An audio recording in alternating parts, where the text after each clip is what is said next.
Prospects are being interviewed and draft prep is fully underway. Here are the Pelicans' three biggest needs and draft prospects that fit. It's the Friday episode of Locked On Pelicans. Let's go.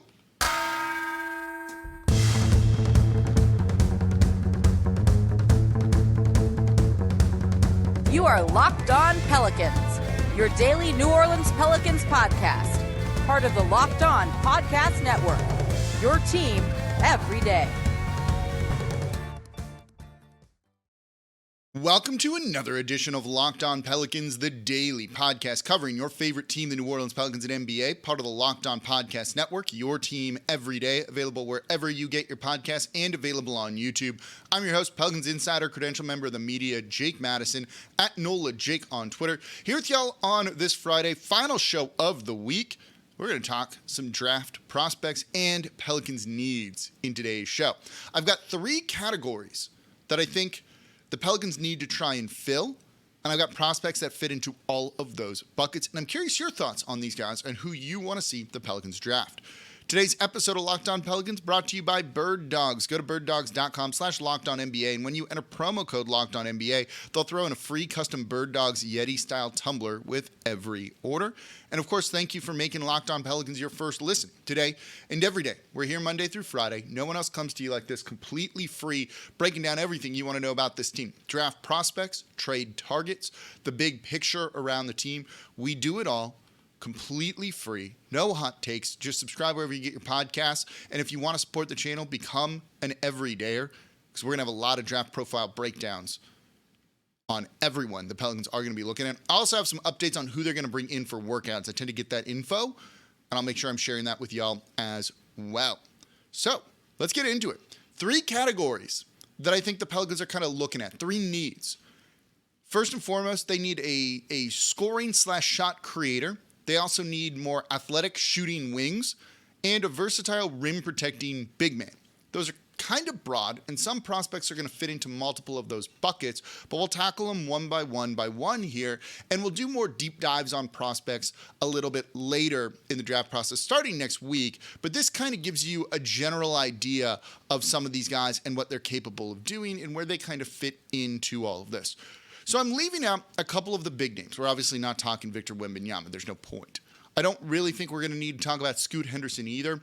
Leonard Miller might be one we do a profile on later, but I'm not going to talk about him today. I could see him actually slipping potentially. There's been some word out there that the pre-draft process is not going horribly well for him.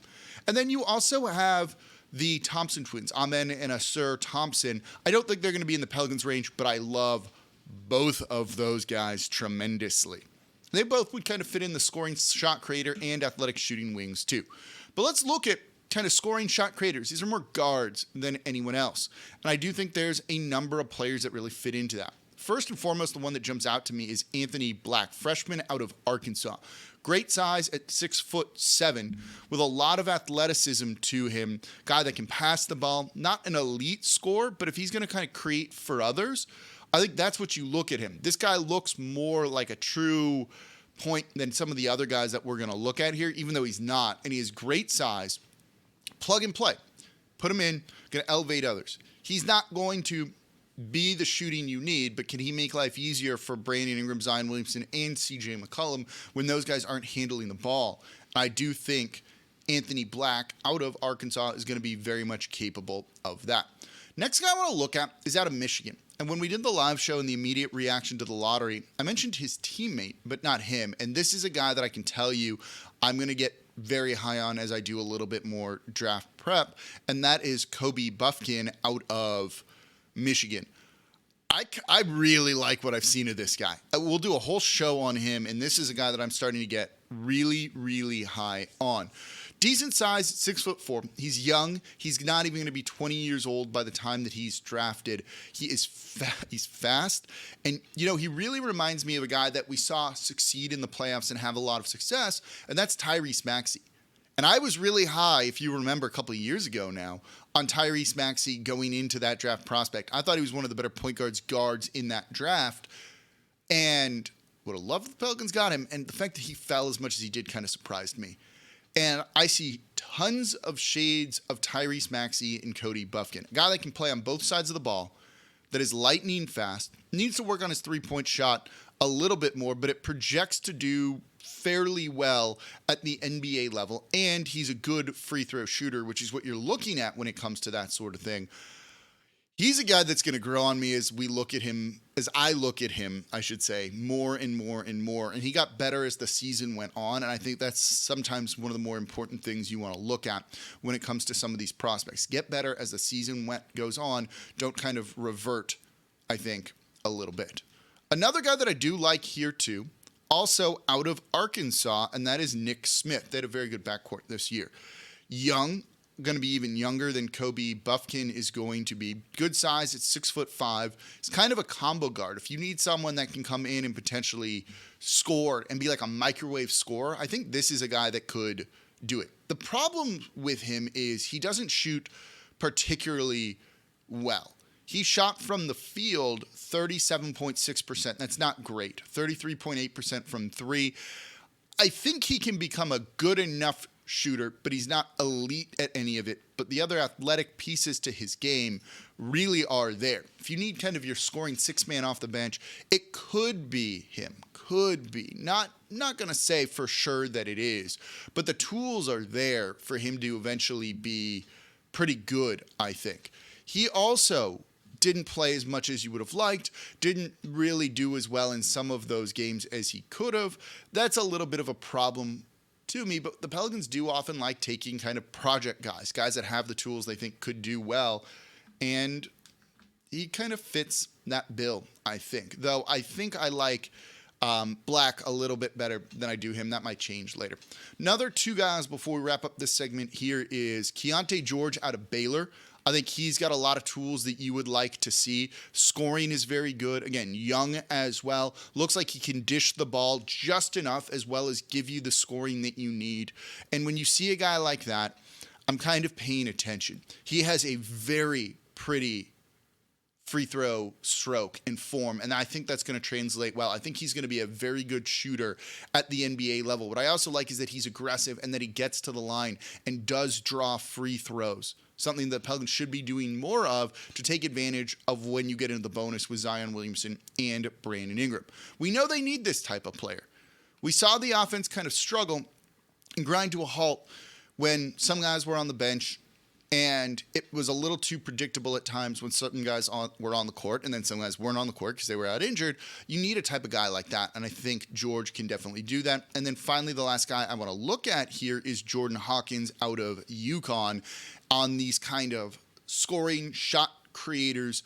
He's more of the scorer. This is the guy that would be your sixth man off the bench. He's not going to pass the ball nearly as much, but his shot is good, and he's going to probably be one of the better three-point shooters in the draft. Do that at 6'5" with pretty good size and very good speed. Able to draw free throws as well, play downhill. I think he fits in well. You have him kind of be the focal point of your second unit to start his career. Kind of the way they use James Harden in Oklahoma City, I think could be a really good option for him. He's a guy that I'm going to be very high on, I think, throughout this draft process too. So those are some of the names that I think are shot creators and scorers that they need. What do you think? Do you agree with any of those names? Do you disagree with those names? Now let's look at a different position coming up. Athletic shooting wings. This is interesting because the Pelicans love these type of guys. And it might give us some insight into the draft process. I'll tell you what I mean by athletic shooting wings coming up here next in today's episode of Locked On Pelicans. Before we do that, though, today's episode of Locked On Pelicans is brought to you by Bird Dogs. I'm actually wearing a pair of Bird Dogs right now. I love these. They are just comfortable and they're versatile. I can go from working out or being out at the golf driving range to meeting friends for drinks and still look sharp. I can go out and have a meeting about the podcast wearing these and no one gives it a second opinion. So the versatility along with the comfort is absolutely fantastic. And I love the lining in there. It just makes it easy. Throw them on, you're good to go. You can get them wet, they dry quickly. And if you want to give them a try, and you really should, go to birddogs.com/LockedOnNBA. And when you enter promo code LockedOnNBA, they're going to throw in a free custom Bird Dogs Yeti style tumbler. Pants, shorts, they look good all the time. You can wear them year round, especially in the summer. They're light. The stretchy fabric is great when things are a little bit tight out there, right? And sweaty. You don't want that. The breathability there is fantastic. They move with you. Give Bird Dogs a try over at birddogs.com/LockedOnNBA. And thank you for making Locked On Pelicans your first listen today and every day. We're here Monday through Friday. Going to be deep in the draft coverage. We're going to be doing a community mock draft too. Stay tuned for that. That's coming soon. I'm excited for that. We do that a little bit closer to the actual draft date, so later next month. It's going to be a lot of fun. No one else comes to you like this. We're not here just to get clicks and things like that. I want to give you the real kind of insights. That's why I've been doing this for 10 plus years now. Hosting the show, this will be my 7th season next. It's been a long time. I know what I'm doing. And it's a lot of fun, and I do it because of y'all, and I love doing this. So please subscribe wherever you get your podcasts and on YouTube. If you want to support the channel, you don't need to give us money.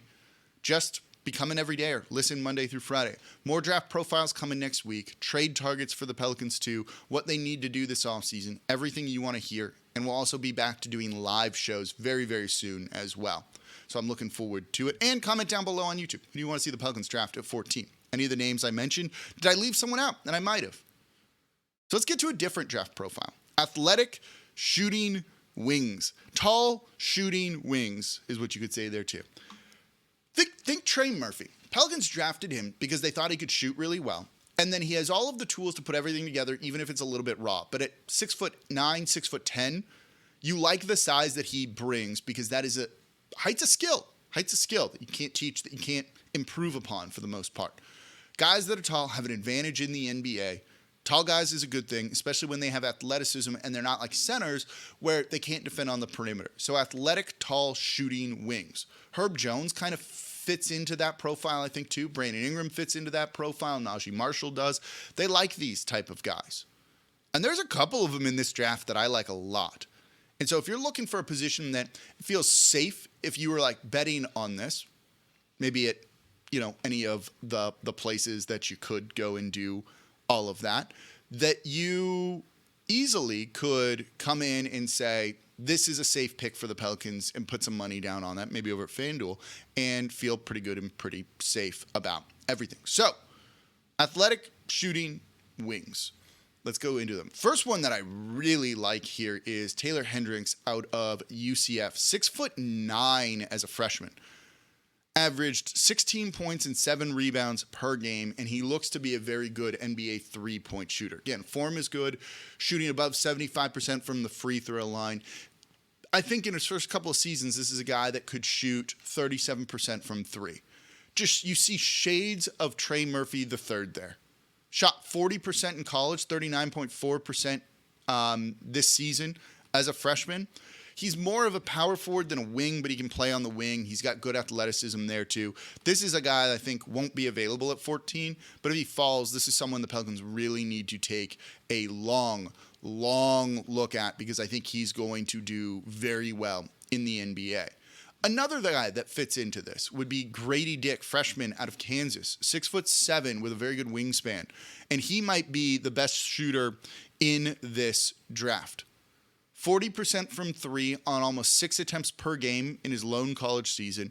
He's a guy that's going to be a near 40% shooter from three at the NBA level. It's not elite of a rebounder, but he does other things well. He defends really well out on the perimeter. You see active hands poking the ball loose. If he can help turn some defense into offense for the Pelicans in transition in the fast break, that is a wonderful thing that they desperately need. So he's capable, I think, of doing that. He's a low turnover, low usage guy too, and that's something we like to see with Trey Murphy, the explosion in points, but not using the ball a ton more. That's the type of efficiency you need to put around guys like Zion Williamson and Brandon Ingram and CJ McCollum and maybe some other players that could be coming into this team as well. So he is very much capable of fitting in there too. Also, maybe the best name in the draft. A couple of other guys to look at here. I mentioned Jordan Hawkins in the last segment. I think he fits into this bucket too because he's a scorer, right? He's not a point guard. He's not a pick and roll guy. Not going to orchestrate your offense. I do think Jordan Hawkins from UConn, even at 6'4", would fit into this bucket too. You also have Leonard Miller of the G League Ignite, and I think he's going to fly up draft boards. I think he's going to fly up draft boards. I'm trying to find where his stats are right here. The numbers in the G League make your eyes kind of jump up.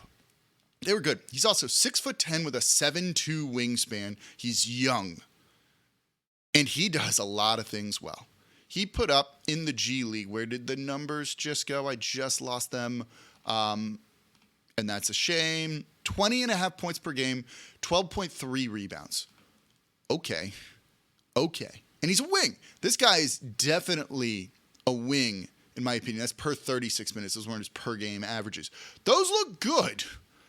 17 points, 10 rebounds per game averages. The problem is he's not a great three-point shooter.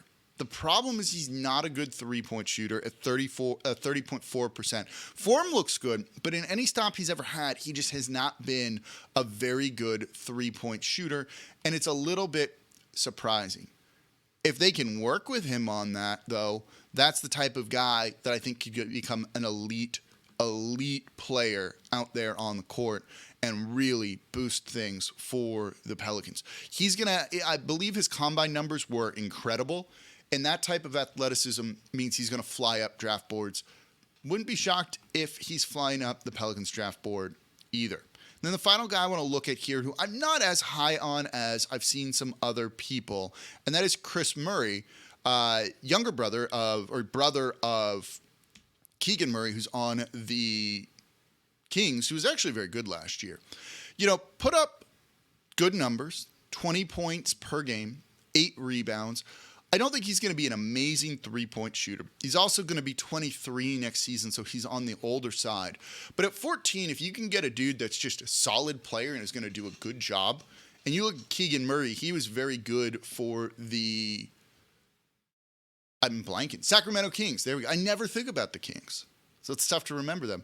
When he does that, I think that can mean you just need to get solid players. You don't need to hit a home run with every pick.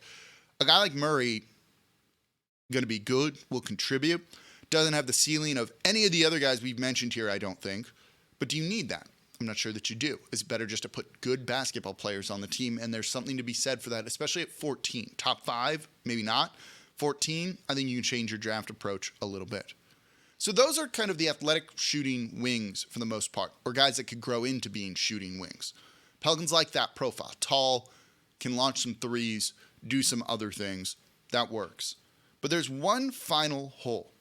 Versatile rim protecting big. I don't know if you're going to fill this in the draft. There might be one guy.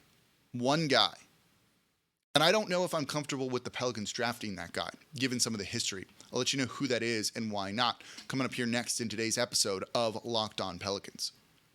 And thank you for making Locked On Pelicans your first listen today and every day.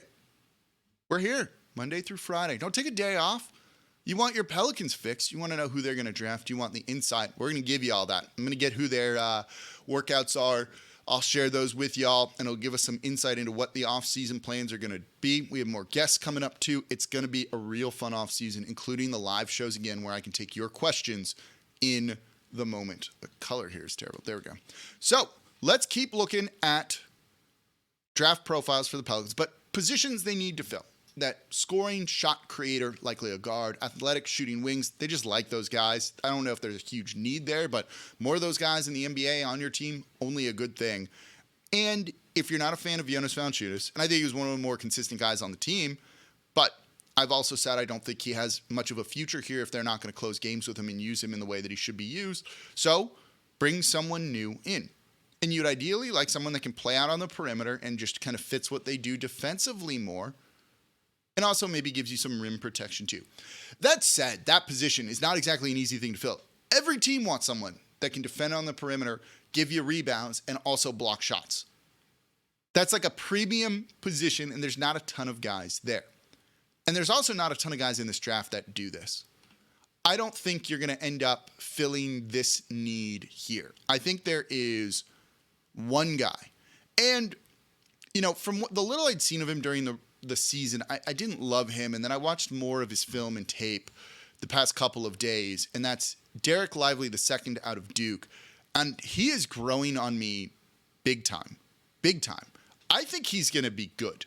The problem is he's also very raw, and did not live up to his recruiting status at Duke this past season, and still has a way to go. And I was also very high on Jackson Hayes. Had all the tools, just doesn't work out.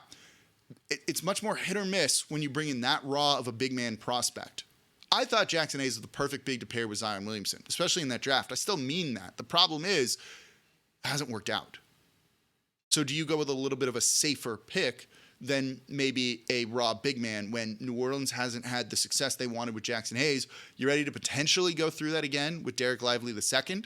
I'm not sure that I am. I'm not sure that the Pelicans are.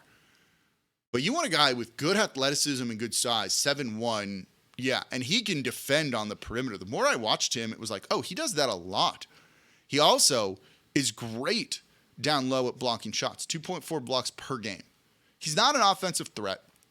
That could be a problem for New Orleans, but if you're going to close with Larry Nance Jr. and you bring in a guy like Dereck Lively II to start games, start the second half, close with Larry Nance Jr., both of those halves, you just need this dude to rebound, block some shots, and defend on the perimeter. I definitely think Dereck Lively II absolutely can do that. You know, he's decent passer too. The ball doesn't just get stuck with him. He's a good rebounder, not an elite rebounder, but he's an okay to good rebounder. I like what you see out of him. I just don't know if I want to take another project big. What do you think? Do you want them to take another project big? After the Jackson Hayes experiment and how crucial everything feels going forward right now, like, I'm going to probably take a pass on that, but I do like Dereck Lively II. I don't know if he'll be there at 14. If he is, I think the Pelicans will consider it, and certainly that means you're going to let Jackson Hayes walk then.